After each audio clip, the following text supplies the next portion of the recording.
Hello guys! Kamusta po kayo? At ngayon po, magluluto po ako ng ginataang bilubulo.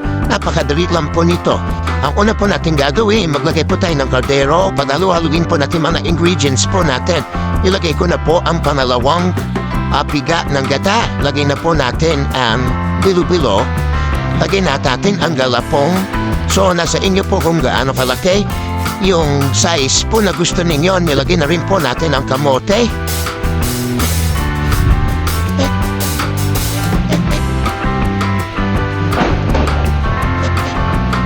Lalagay na rin po natin ang saging.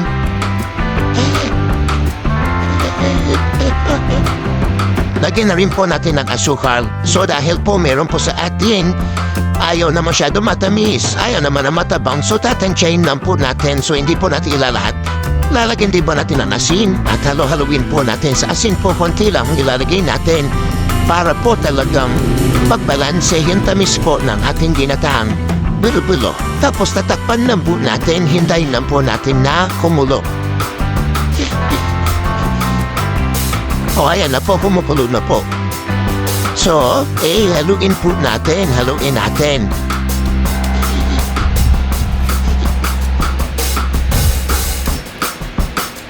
So guys, napakadali lang po lutuin ito. Meron lang po tayong 7 ingredients na ginamit po sa pagluluto nito. So sa iba po maraming manasahog ang nilalagay, pero po sa atin napakasimple lang, pwede ka na pong hapagluto ng ginataang bilubulo. Ilagay na rin po natin ang unang gata.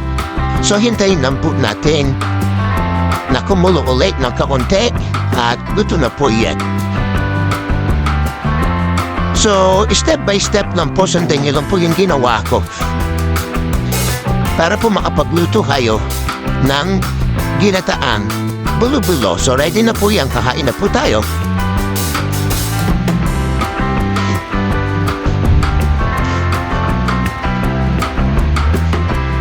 So shout out po tayo kay mother ko sa